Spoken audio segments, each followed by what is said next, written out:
Shalom Bapak Ibu Saudara-saudaraku yang terkasih dalam Tuhan Yesus Kristus. Selamat malam, salam sejahtera bagi kita semua dimanapun saudara-saudara berada. Selamat berjumpa kembali di Renungan Kristen pada malam hari ini. Kiranya kekuatan dan sukacita oleh Roh Kudus melimpah dalam hati dan kehidupan saudara semua. Dan semoga saudara semua dalam keadaan sehat selalu. Sebelum kita mendengarkan renungan firman Tuhan pada malam hari ini, mari terlebih dahulu kita berdoa. Segala pujian, hormat, kemuliaan bagi Allah kami yang kudus dan kekal.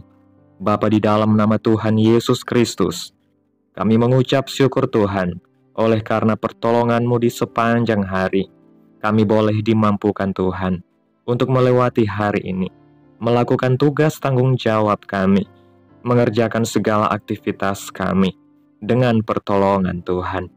Pada saat ini ya Tuhan, kami hendak mendengarkan firman-Mu. Berilah pengetahuan dan bimbinglah kami, agar apa yang Engkau firmankan dapat bekerja sesuai kehendak-Mu. Bukalah hati dan pikiran kami untuk mendengar dan menerima firman-Mu. Kiranya firman-Mu ini dapat kami lakukan di dalam setiap kehidupan kami, dan menjadi berkat bagi hidup kami. Berfirmanlah ya Tuhan, kami sudah siap mendengarkan firman-Mu. Di dalam nama Tuhan Yesus Kristus kami berdoa. Amin. Bapak Ibu Saudaraku yang terkasih, ayat renungan kita pada malam hari ini terdapat dalam kitab Ibrani pasal 12 ayat 3 yang berkata demikian. Ingatlah selalu akan Dia yang tekun menanggung bantahan yang sehebat itu terhadap dirinya dari pihak orang-orang berdosa, supaya jangan kamu menjadi lemah dan putus asa. Bapak Ibu Saudaraku yang terkasih, di balik satu kisah sukses, biasanya terdapat 1000 kisah kegagalan. Orang mungkin melihat bagaimana suksesnya seseorang, tapi lupa bagaimana orang itu jatuh bangun dan mengalami kegagalan berkali-kali sebelum akhirnya bisa mencapai kesuksesan. Jika tidak ada lampu dalam rumah kita, maka rumah akan menjadi sangat gelap, dan lampu tidak akan kita nikmati jika Thomas Alva Edison berkepribadian mudah menyerah. Thomas Alva Edison memang berhasil menemukan lampu. Itu sebuah keberhasilan luar biasa.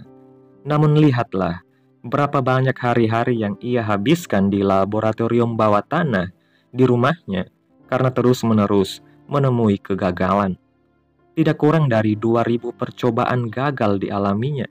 Namun itu tidak membuatnya patah semangat, menjadi lemah, atau putus asa, atau kehilangan harapan. Thomas Alva Edison berkata, "Aku tidak pernah merasa gagal."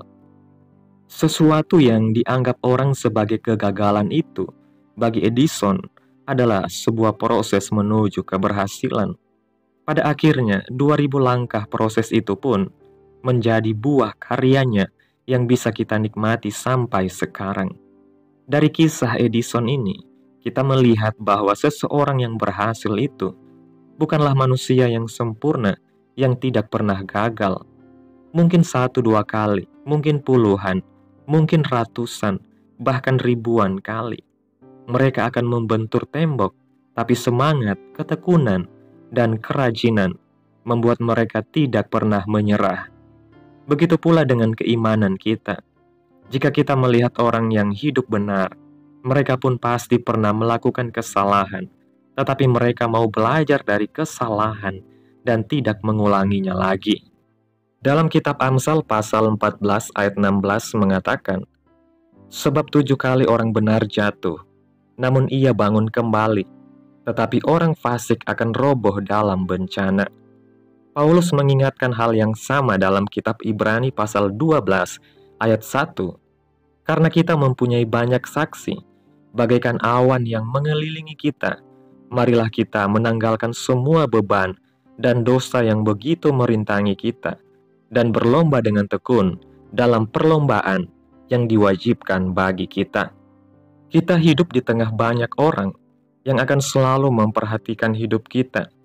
maka kita wajib meninggalkan beban dan dosa yang merintangi kita, dan terus dengan tekun berusaha untuk hidup lebih baik lagi. Caranya tidak lain adalah melakukannya dengan mata yang tertuju kepada Yesus. Dalam kitab Ibrani pasal 12 ayat 2 mengatakan, marilah kita melakukannya dengan mata yang tertuju kepada Yesus yang memimpin kita dalam iman dan yang membawa iman kita itu kepada kesempurnaan, yang dengan mengabaikan kehinaan tekun memikul salib ganti sukacita yang disediakan bagi Dia yang sekarang duduk di sebelah kanan tahta Allah.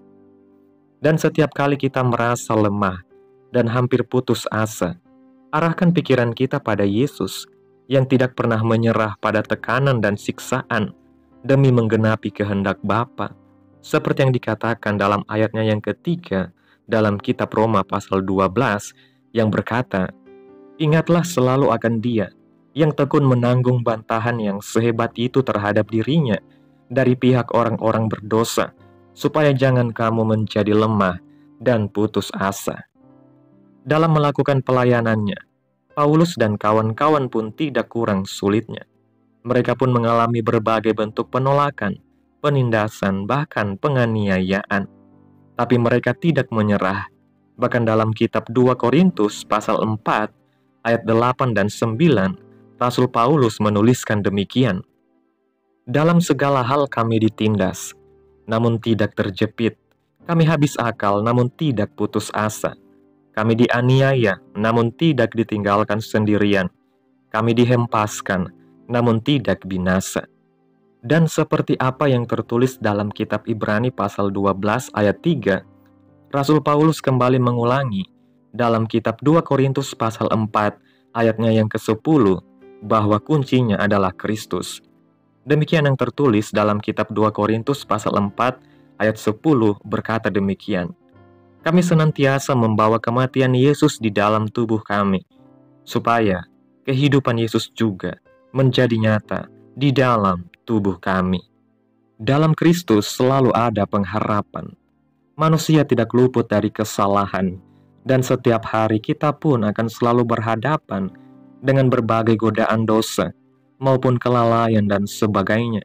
Yang penting, kita harus selalu mau belajar dari kesalahan, dan terus bertekun dalam doa, mendalami firman Tuhan dan tidak membiarkan berbagai kesalahan itu berlarut-larut, apalagi sampai menyerah pada dosa.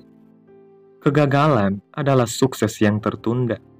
Selama kita tidak putus asa, tidak patah semangat, dan mau terus bertekun dalam perjalanan hidup kita, jadikanlah kegagalan itu sebagai sebuah proses menuju keberhasilan. Tetaplah berlomba dengan tekun, belajarlah selalu dari kegagalan, dan jadilah orang yang berhasil keluar sebagai pemenang. Dengan kita selalu mengandalkan Tuhan dalam hidup kita, dan hidup kita berkenan di hadapan Tuhan, maka kegagalan apapun yang terjadi dalam hidup kita tidak akan membuat kita hancur. Dalam kitab Mazmur pasal 37 ayat 23 dan 24 mengatakan, Tuhan menetapkan langkah-langkah orang yang hidupnya berkenan kepadanya. Apabila ia jatuh, tidaklah sampai tergeletak, sebab Tuhan menopang tangannya. Bapak Ibu Saudaraku yang terkasih, kesimpulan renungan pada malam hari ini. Renungan ini mengingatkan kita bahwa dalam perjalanan hidup, kita pasti mengalami tantangan hidup, kegagalan, dan kesulitan. Namun kita tidak boleh putus asa atau menyerah. Sebagaimana Thomas Alva Edison tidak menyerah meski mengalami ribuan kegagalan sebelum menemukan bola lampu, demikian juga kita harus tetap bertekun dalam iman. Firman Tuhan dalam Ibrani pasal 12 mengajarkan kita untuk selalu mengingat Yesus yang menanggung penderitaan begitu besar dari orang-orang berdosa, supaya kita tidak menjadi lemah dan putus asa. Tuhan ingin kita tetap berjuang dan percaya bahwa kegagalan bukanlah akhir, melainkan bagian dari proses menuju keberhasilan. Kuncinya adalah tetap fokus kepada Yesus, hidup dalam iman, dan tidak membiarkan dosa serta kelemahan membuat kita menyerah. Dalam 2 Korintus pasal 4, ayat 8 dan 9, Paulus menegaskan bahwa meskipun kita mengalami kesulitan, kita tidak akan binasa, karena Tuhan selalu menopang kita. Karena itu marilah kita tetap bertekun, mengandalkan Tuhan dan percaya bahwa dalam Kristus selalu ada pengharapan. Apapun kegagalan yang kita hadapi saat ini, kita tidak akan tergeletak sebab Tuhan menopang tangan kita. Jangan pernah putus asa, karena Tuhan selalu menyertai kita, dan di dalam Tuhan selalu ada pengharapan. Amin. Tuhan Yesus memberkati. Demikianlah renungan firman Tuhan pada malam hari ini. Biarlah menjadi berkat bagi saudara-saudara yang sudah mendengarkan. Dan untuk menutup renungan pada malam hari ini, mari kita berdoa.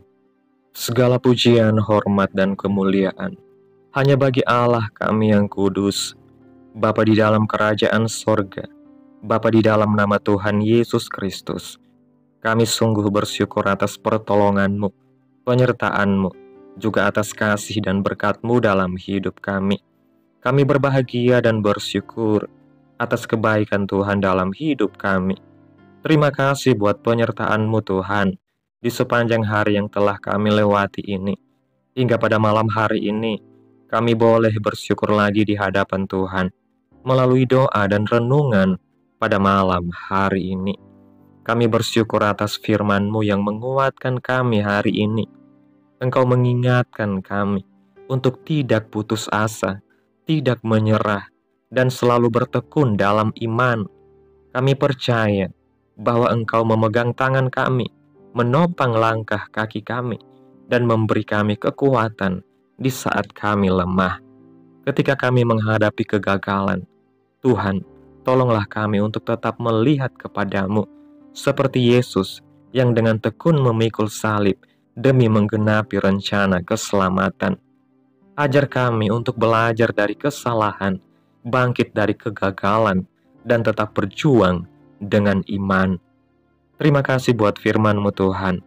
Tanamkan dalam hati kami masing-masing, dan mampukan kami untuk dapat melakukan firman-Mu sesuai dengan kehendak-Mu. Biarlah perkataan-Mu menyegarkan jiwa kami, menghidupkan hati yang lemah dan lesu, dan membangkitkan harapan dan kasih. Berkati umat-Mu yang sudah mendengarkan firman-Mu hari ini. Berkati di setiap saat, tempat, dan kondisi hidup mereka, agar senantiasa selalu merindukan dan membutuhkan firman Tuhan sebagai pelita kebenaran yang memerdekakan dan penghiburan yang menguatkan. Ajarilah kami bahasa firman-Mu dan bimbinglah kami untuk selalu hidup sesuai kehendak-Mu, agar kami selalu dekat kepadamu. Kiranya Engkau terus memberkati kehidupan kami, keluarga kami, sanak saudara kami, daerah tempat tinggal kami, memberkati bangsa dan negara kami, pemerintah-pemerintah kami. Biarlah semuanya dalam perlindungan Tuhan, dan kiranya damai dan sejahtera-Mu Tuhan turun menaungi atas kehidupan kami, dan jadilah semua sesuai dengan kehendak-Mu. Hamba berdoa ya Tuhan, buat umat-umat Tuhan yang sudah mendengarkan renungan pada malam hari ini, yang saat ini sedang mengalami sakit penyakit, pergumulan masalah, kebutuhan ekonomi. Kiranya Tuhan menjamah kehidupan umat-umat-Mu, menyembuhkan sakit penyakit mereka, pulihkan keadaan umat-umat-Mu, berkati perekonomian mereka, serta berikan jalan keluar dalam setiap pergumulan masalah yang umat-umat-Mu sedang hadapi. Dan ajar kami Tuhan untuk selalu berharap dan terus percaya sepenuhnya kepada Tuhan Yesus. Pada malam hari ini ya Tuhan, kami akan beristirahat dalam tidur kami. Tutup bungkus kami oleh kuasa-Mu. Hindarkan kami dari segala kecelakaan, mara bahaya, sakit penyakit, orang-orang jahat, kuasa-kuasa kegelapan, iblis, bencana-bencana alam, hal-hal yang tidak kami inginkan. Tuhan singkirkan, Tuhan jauhkan, Tuhan patahkan hanya di dalam nama Yesus. Kiranya Engkau sertai dan lindungi kami di sepanjang malam ini, sehingga kami boleh bangun besok pagi dengan tubuh yang sehat, kuat, dan diberkati Tuhan. Terima kasih Tuhan Yesus. Inilah yang menjadi doa kami. Mari sama-sama kita berdoa. Bapa kami. Bapa kami yang di sorga, dikuduskanlah namamu. Datanglah kerajaan-Mu. Jadilah kehendak-Mu di bumi seperti di sorga. Berikanlah kami pada hari ini makanan kami yang secukupnya, dan ampunilah kami akan kesalahan kami, seperti kami juga mengampuni orang yang bersalah kepada kami. Dan janganlah membawa kami ke dalam pencobaan, tetapi lepaskanlah kami daripada yang jahat, karena Engkaulah yang mempunyai kerajaan, dan kuasa, dan kemuliaan, sampai selama-lamanya. Amin. Selamat malam, selamat beristirahat. Tuhan Yesus menyertai kita semua.